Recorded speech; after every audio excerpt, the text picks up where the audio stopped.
पंचायत राज मंत्रालय भारत सरकार और ग्रामीण विकास मंत्रालय महाराष्ट्र राज्य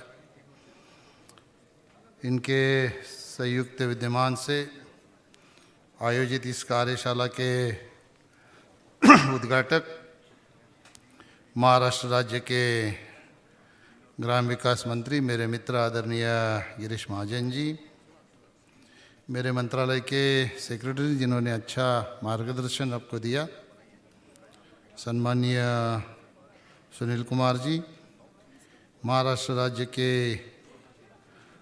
अपर मुख्य सचिव श्री राजेश कुमार जी, मेरे मंत्रालय के अतिरिक्त सचिव चंद्रशेखर कुमार,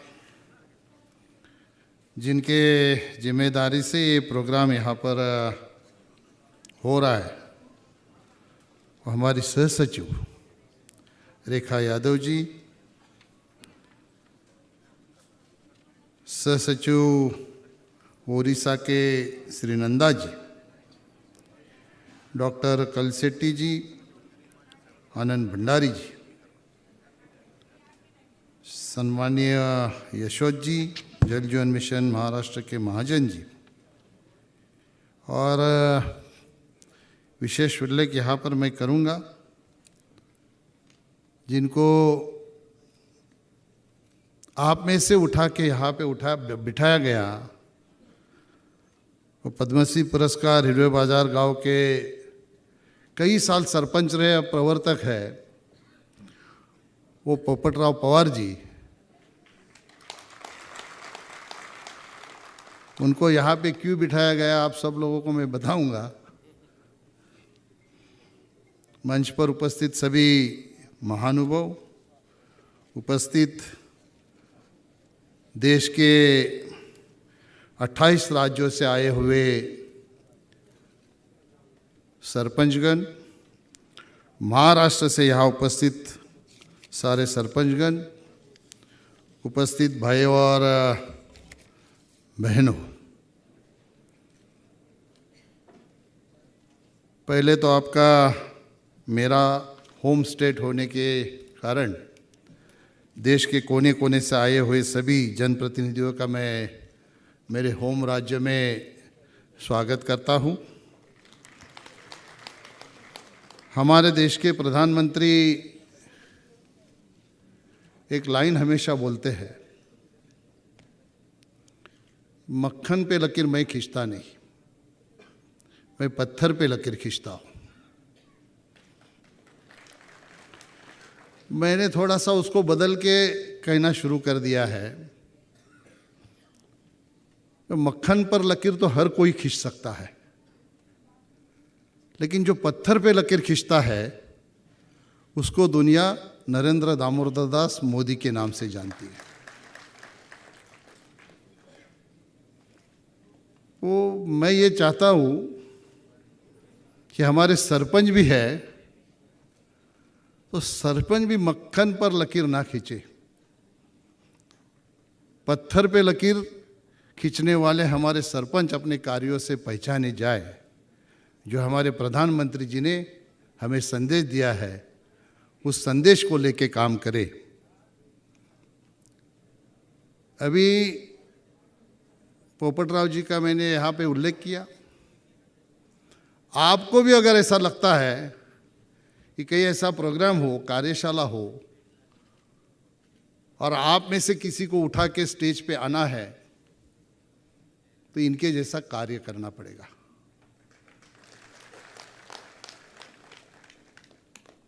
मुझे लगता है 30 साल तक शायद सरपंच थे, ज़्यादा 20 साल कंटिन्यू सरपंच रहे, और सरपंच पद पे काम करने वाले आदमी को पद्मश्री पुरस्कार मिला हो, मेरे जानकारी में तो पहला किस्सा है।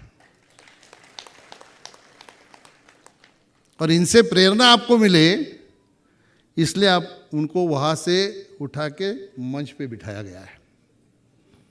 तो मैं आपको ये कहूँगा, इस सरपंच ये खाली पद नहीं है, सरपंच एक सामर्थ्य है। किस चीज का? सपनों का, संकल्प का, आत्मविश्वास का और विकास का। सपना कौन सा? जो आपके गांव के लोगों ने आपको सरपंच बना के आपसे अपने गांव के विकास के लिए जो उन्होंने देखा है, वो सपना। संकल्प कौन सा? जो आपको करना है। गांव के लोगों ने जो सपना देख के आपको सरपंच बनाया है, जिस तरह का गांव वो चाहते हैं, वो बनाने का संकल्प आपको करना है। वो संकल्प और आत्मविश्वास और विकास क्या है? तो जो आपके गांव के लोग हैं, आप विकास करने के बाद आपके लिए आपके गांव के लोगों के आंखों में जो आत्मविश्वास दिखेगा, वो आत्मविश्वास। आप अगर इस तरह से काम करोगे तो मैं पूरे जिम्मेदारी से कहता हूं कि जैसे पोपट राव जी 20 साल तक सरपंच रहे और अभी प्रवर्तक बने हुए हैं, तो आपको भी कोई नहीं हटाएगा। अभी वो दिन आया है। हम लोग बोलते हैं it's time to game changer. तो अभी गेम चेंज नहीं करना है, हमें क्या करना है? It's time to aims changer. Aims यानी संकल्प, गोल, लक्ष्य।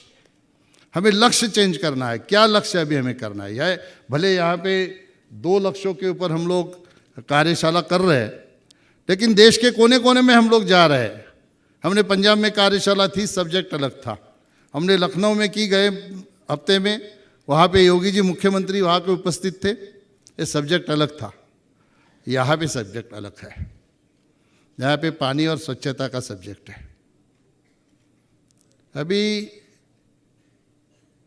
मैं जहाँ जाता हूँ, बहुत से सरपंचों से मैं पूछता हूँ, ग्राम सचिवों से भी पूछता हूँ, आप में से आज के पहले कितने लोग जानते थे सस्टेनेबल गोल क्या है? जानते थे? हाथ ऊपर करिए जरा।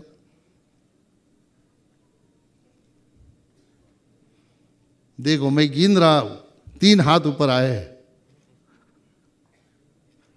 इस तरह से यूनाइटेड नेशन के 196 कंट्री एक साथ में आके अगर कोई उद्देश्य तय करते हैं, इस शहर के बराबर गांव कब आएगा, तो ये 17 गोलों को जब हम लोग अचीव करेंगे तब आएगा। अभी आप में से ऐसे लोग हाथ ऊपर करिए जिनका खुद का इनकम 1 करोड़ से ऊपर है। कितनी पंचायतें ऐसी है?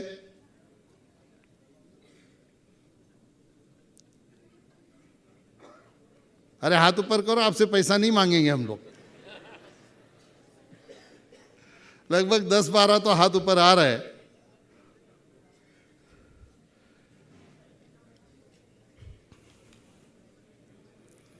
आपके ऊपर जो जिम्मेदारी गांव ने दी है, उस जिम्मेदारी को निभाते हुए आप अगर सही काम करोगे तो मुझे विश्वास है कि मेरे साथ अभी सेक्रेटरी हमारे डिस्कस कर रहे थे, ये जो गोल है ये अचीव करके आप लोग निश्चित तौर पर पुरस्कार जीत पाएंगे। अभी हमारे सेक्रेटरी बता रहे थे सुनील कुमार जी, ये 24 अप्रैल को हमारा पंचायत दिन होता है और प्रधानमंत्री उस प्रोग्राम में होते हैं, तो हम उसमें थोड़ा सा बदलाव कर सकते हैं क्या, इसके बारे में हमारा डिस्कशन चल रहा है। तो 17 अप्रैल को ये अच्छा काम करने वाले पंचायतों को राष्ट्रपति के हाथों दिल्ली में पुरस्कार हम लोग देने के बारे में अभी विचार कर रहे हैं। मैं तो डर गया इनके बजाने से।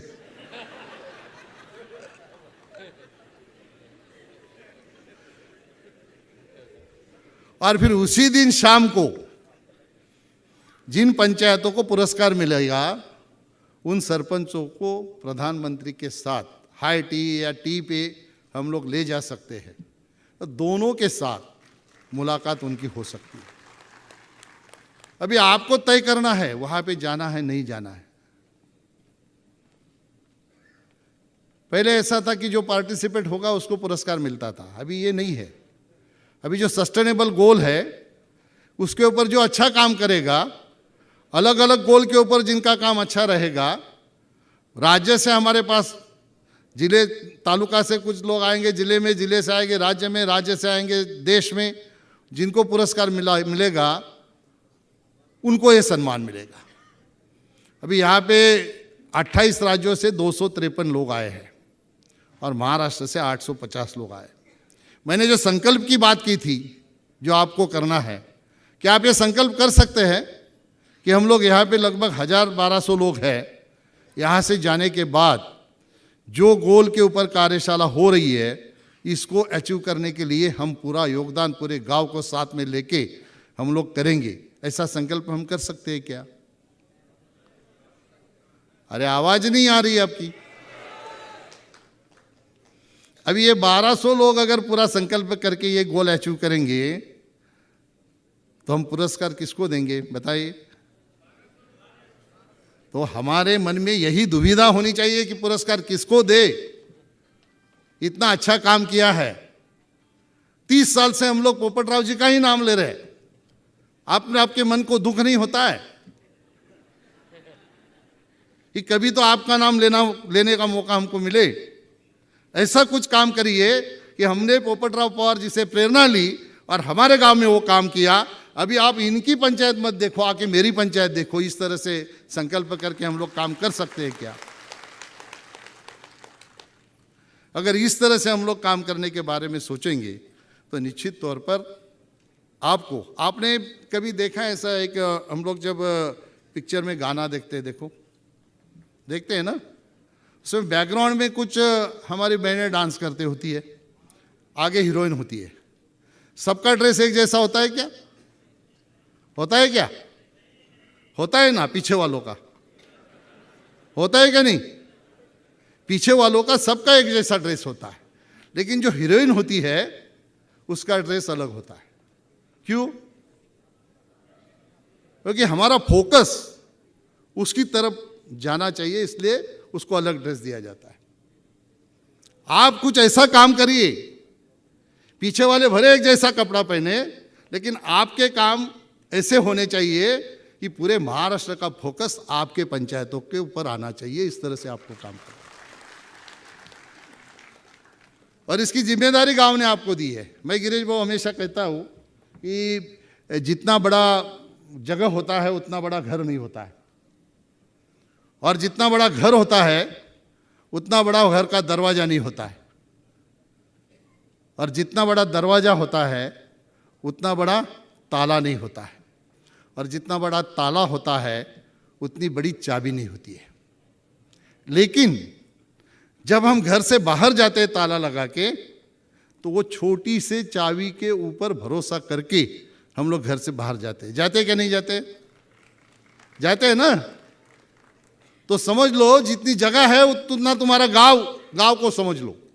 वो गांव ने तुमको चाबी बना के भेजा है, सरपंच यानी तुम चाबी हो गांव की, तुम्हारे भरोसे पे पूरा गांव छोड़ा है, तो तुम्हारी जिम्मेदारी है गांव को सुरक्षित करना। सारे सस्टेनेबल गोल को अचीव करके गांव को सुरक्षित और समृद्ध करना तुम्हारी जिम्मेदारी है। और ये जिम्मेदारी को पूरा करने के लिए राज्य सरकार, केंद्र सरकार दोनों हम लोग साथ में मिलकर काम कर रहे हैं। अभी मेरा जब सम्मान हो रहा था तो राजेश कुमार जी थोड़े लंबे खड़े थे, वो फोटोग्राफर बोला ज़रा नज़दीक आइए। मैं बोला नज़दीक तो आना चाहिए, स्टेट और सेंटर दोनों एक साथ नज़दीक आएंगे तो काम अच्छा होगा। तो फिर गिरीश भाऊ का सम्मान हुआ तो उन्होंने मुझे बोला ना, मैं अपने आप सरक गया इनके तरफ। तो ये राज्य और सेंटर की नज़दीकी आज बढ़ेगी तो ज़्यादा अच्छा काम होगा। मैंने गिरीश भाऊ को पूछा, प्रोग्राम का अध्यक्ष मैं हूँ, उनको पूछा पहले मैं बात करता हूँ। इसकी कुछ वजह है। इसकी वजह यह है गिरीश भाऊ कि हमारे ये सरपंच लोग जो काम करते हैं, अभी सबसे अच्छा अगर कोई सस्टेनेबल गोल पे काम कर रहा है तो क्या आप ये 25-15 का जो फंड है आपका, ऐसा कुछ कानून बना सकते हो क्या? कि भले वो आमदार के पत्र पे हो, खासदार के लेटर पे हो, लेकिन इसी गांव में फंड मिलेगा। ऐसा आप कुछ करेंगे तो उनको मदद मिलेगी। 2500 करोड़ का आपका बजट है, हमारे राज्य में 28,000 पंचायतें हैं। इसमें से जो अच्छा काम करते हैं पंचायतें, ये सस्टेनेबल गोल के ऊपर जो मोदी जी को आपसे काम की उम्मीद है, अपेक्षा है, वो काम के ऊपर अगर आप अच्छा काम करते हो तो ये आपको बनाना पड़ेगा। ये मुझे राजेश कुमार जी आपके आने से पहले बता रहे थे, इसको कुछ नॉर्म्स नहीं है, एक कागज आता है, कागज के ऊपर लिखा होता है ये सैंक्शन, बाकी कुछ नहीं है। तो अभी ये नियम बनाइए आप। भले वो लेटर ले लो एमएलए का, भले लेटर ले लो एमपी का, उसको बोलो जैसे हमारा एमपी लैंड है, एमएलए लैंड है, हमको बोला जाता है एजुकेशन के ऊपर इतना %, हेल्थ के ऊपर इतना %, स्कूल के ऊपर इतना %, ऐसा हमको गाइडलाइन दिया हुआ है। हम 5 करोड़ रुपए जो हमारा एमपी लैंड है हमारी मर्जी से खर्चा नहीं कर सकते, गाइडलाइन के हिसाब से वो लेटर लिखना पड़ता है। वैसे 25-15 का आप करेंगे तो मैं विश्वास के साथ कहता हूं कि 1 साल के अंदर हम कई ऐसे पंचायतें हैं जो सस्टेनेबल गोल से पूरे अचीव करने के बारे में इनको सुविधा मिलेगी और वो कर पाएंगे, ऐसा मेरे को विश्वास है। और तब जाके हमें कई पोपटराव पवार मिलेंगे इनमें से। और इसलिए मैं आप लोगों को भी कहूंगा कि आज यहां से जाते समय 2 हैबिट डाल के जाओ। रात को सोते समय अपने मन में सवाल पूछो कि आज मैंने क्या ऐसा काम किया जो मुझे नहीं करना चाहिए था, और आज मैंने क्या ऐसा अच्छा काम किया जिसके लिए मुझे गर्व होना चाहिए। ये हम लोग अगर संकल्प करेंगे और इसी तरह से हर दिन एक एक गोल के ऊपर, एक एक लक्ष्य के ऊपर हम लोग रात को सोते समय विचार करेंगे और ये लक्ष्य को अचीव करने के लिए मैं आगे मेरा योगदान दूंगा, इस तरह से हम लोग अगर हर रात संकल्प करके सोएंगे तो हमारे सरपंच लोगों को ये सस्टेनेबल गोल अचीव करने से कोई रोक नहीं सकता है। मैंने कहा ये सरपंच खाली नाम नहीं, ये सरपंच एक विराट सामर्थ्य का नाम है। सरपंच चाहेगा तो कुछ भी कर सकता है। मैंने लखनऊ में कहा था, मैं जब सरपंच बना तो मेरे पंचायत का इनकम था 6,000 रुपया, और मेरे गांव में घुटने पे आता था, इतना कीचड़ बारिश में होता था। गांव के लोग परेशान थे, मैं भी बचपन में वो सारा कीचड़ में से जाके गांव में घूम के गणपति भी देखता था। उसके सरपंच बनने के 15-20 दिन के बाद 15 अगस्त आया। 15 अगस्त में प्रोग्राम होता है स्कूल में। अभी 6,000 ग्राम पंचायत का इनकम है। मैंने तो ऐलान कर दिया कि अगले 15 अगस्त तक आपके पैर को कीचड़ नहीं लगेगा, ये मेरी जिम्मेदारी है। और मैंने किया। पैसा होगा तो सब लोग काम करते हैं, बिना पैसे के काम करेंगे तो लोग आपको कीमत देते हैं। मैंने जहां वहां से पैसा लाके 1,20,000 रुपया इकट्ठा कर दिया और पूरे गांव के रोड डांबर के कर दिए। गांव ने उस वक्त सोचा कि इसमें कुछ दम दिखता है, और इसलिए मेरे गांव ने मेरे को साथ दिया, फिर तहसील ने दिया, जिले ने दिया। आज तुम्हारे सामने मैं केंद्र में मोदी जी के आशीर्वाद से मंत्री बन के खड़ा हूं, तो उसका कारण वो है। हम लोगों को संकल्प करना चाहिए कि मैं कर सकता हूं। हम लोगों ने इस तरह से अगर किया तो निश्चित तौर पर हमारे में जो सामर्थ्य है वो सामर्थ्य लोगों को भी दिखाई देगा, और आपको भी 20-20, 30-30 साल तक कोई हटा नहीं पाएगा। इसलिए पानी के बारे में यहाँ कार्यशाला हो रही है। तो पानी को किस तरह से बचाना है, पानी का गांव के लोगों को किस तरह से हमको सप्लाई करना है, इसके बारे में हमने सोचना चाहिए। मैं हमेशा कहता हूँ कि आसमान से अगर बारिश की एक बूंद गिरती है, वो अगर कीचड़ में गिर गई तो वो नष्ट हो जाती है। वो हमारे हाथ के ऊपर गिरी तो उसको थोड़ा सा चमक आता है, लेकिन वो अगर सिंपला बोलते, हिंदी में क्या बोलते हैं उसको पता नहीं मुझे, समंदर में रहता है सिंपला, अगर वो सिंपले में गिरी तो उसका मोती बनता है। और बारिश की एक बूंद अगर सिंपले में गिरती है तो उसका मोती बनता है। क्या हम लोग सिंपला बन सकते हैं? क्या हम लोग सिंपला बन के गांव के लोगों को मोती जैसा पानी देने का काम कर सकते हैं? क्या आप कर सकते हो? तो मैं आपको बताता हूं कि मैं जब जिला पंचायत का उपाध्यक्ष था तो एक योजना आई थी जल स्वराज। उसमें भाषण में कहा करता था कि अब्राहम लिंकन की लोकशाही की व्याख्या है लोगों ने लोगों के लिए चलाया हुआ राज्य। ये लोकशाही की व्याख्या है। तो मैं जल स्वराज की भी व्याख्या मैंने बना दी थी, क्योंकि ये ऐसा ही था गाइडलाइन सेंट्रल गवर्नमेंट का कि लोगों ने लोगों की योजना करनी है। तो मैं यही कहता था कि लोगों ने लोगों के लिए बनाई हुई योजना, उसका नाम है जल स्वराज्य। उसमें काम नहीं हुआ। जल स्वराज में सब अधिकार पंचायतों को दिया गया, लेकिन पंचायतों के हमारे साथियों ने, कुछ साथियों ने उसका दुरुपयोग कर दिया। मैंने मेरे जिला पंचायत में 120 लोगों के ऊपर एफआईआर कर दिए थे।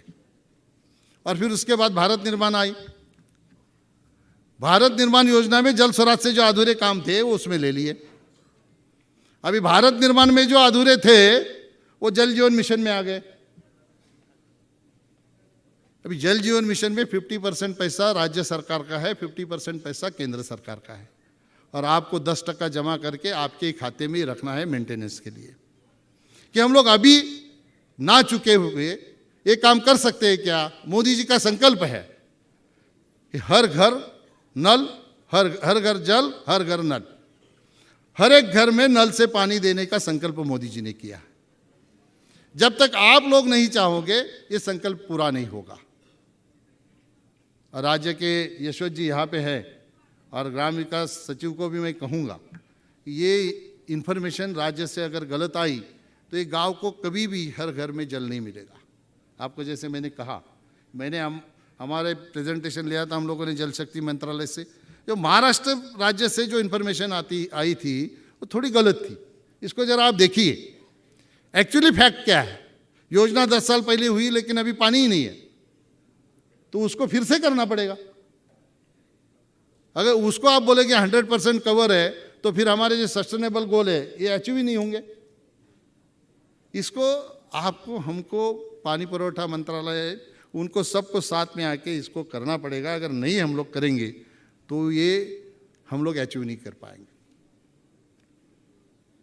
अभी स्वच्छ गांव, बहुत सारे गांव ओडीएफ हो गए, अभी ओडीएफ प्लस की ओर गांव जा रहे हैं, और कई लोगों ने पेड़ भी लगाने का संकल्प किया है। तो मैं आपसे कहूँगा कि किस तरह से काम होना चाहिए। देखो, मैं उत्तर प्रदेश के गांव में गया था, बाराबंकी जिले में कोई गांव है, किधर नाम लिखा, गांव का नाम अभी याद नहीं मुझे। गिरीश बाबू, हमारे 14 फाइनेंस कमीशन के फंड से केंद्र सरकार के एक टॉयलेट बनाया है, चंदवाड़ा, नाम तुम्हारे पास ही रख दिया, भाषण का कागज मेरे को दे दिया। चंदवाड़ा गांव है, और चंदवाड़ा गांव में 14 फाइनेंस कमीशन से टॉयलेट बना है। मैं अपने आप को रोक नहीं पाया, मैं जाके वो टॉयलेट में मेरा खुद का फोटो खिंचवाया। इतना अच्छा टॉयलेट बनाया। क्या हम इस तरह से काम कर सकते हैं क्या? और आपसे मेरी विनती है, अभी 58,000 पंचायतें वहाँ पे हैं यूपी में, और वहाँ के राज्य सरकार ने निर्णय लिया है कि कोई है क्या उत्तर प्रदेश से? हर एक गांव में, हर एक पंचायत में सफाई कामगार जो है वो उत्तर प्रदेश सरकार से वहाँ पे नियुक्त किया गया है। आप इस तरह से अगर कुछ कर सकते हो तो निश्चित तौर पर ये स्वच्छता के लिए इसका फायदा होगा। आपके मंत्रालय में है या स्वच्छता मंत्रालय में मुझे पता नहीं, आप देखो दोनों, और इस तरह से अगर कर पाएंगे तो निश्चित तौर पर इसको महाराष्ट्र को स्वच्छ करने में बहुत बड़ा उसका मदद मिलेगा। और कल के लिए रखूं क्या? चलो, मैं ज़्यादा बात नहीं करता। गिरीश भाऊ, आपको फिर मैं लिखूंगा जो भी चीज़ें हैं। तो बस आज यहाँ से जब आप कल जाएंगे, जो दूसरे राज्यों से लोग यहाँ पे आए हुए हैं, वो 23 तारीख को, 24 तारीख को, 24 की 23 को, 24 तारीख को हमारे महाराष्ट्र में जो 12 पंचायतें हैं जिन्होंने अच्छा काम किया है वो देखने के लिए जाने वाले हैं। अभी ये पुणे में है करके यहाँ की पंचायतें चुनी है। तो आपको ये भी बात मन में आपके दुख होना चाहिए कि मेरी पंचायत देखने के लिए क्यों नहीं आ रहे, क्योंकि मैंने अच्छा काम नहीं किया है। तो जब भी कोई दूसरे राज्य से आए तो आप इस तरह से काम करो कि हमारे सामने पहले आपके पंचायत का नाम आए। ये संकल्प आप ये 2 दिन के कार्यशाला के माध्यम से यहाँ से अगर करके जाएंगे तो निश्चित तौर पर जो कार्यशाला का हमारा उद्देश्य है वो उद्देश्य सफल होगा। यही शुभकामनाएं आपको देता हूँ और मेरे 2 शब्द समाप्त करता हूँ। जय हिंद, जय भारत। बहुत बहुत धन्यवाद कपिल पाटिल साहब। उन्होंने बहुत खूब कहा,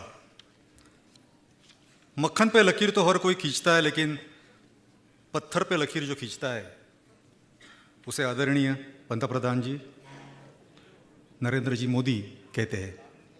और मुझे लगता है सर, कपिल सर जो बाद में मला असं सांगायचं आहे की वाद्यावरती जोरदार थाप पडली आणि कपिल साहेब दचकले, पण मला असं वाटतं ती थाप कौतुकाची होती आणि त्या कॉम्प्लिमेंटसाठी होती, आदरणीय पंतप्रधान मोदी साहेबांच्या कौतुकासाठी।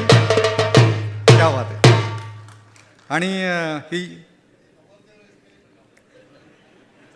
आणि जी थाप त्यांनी दिली ते आहेत राष्ट्रीय पुरस्कार विजेते चौघडा सम्राट रमेश जी पाचंगे। विमोचन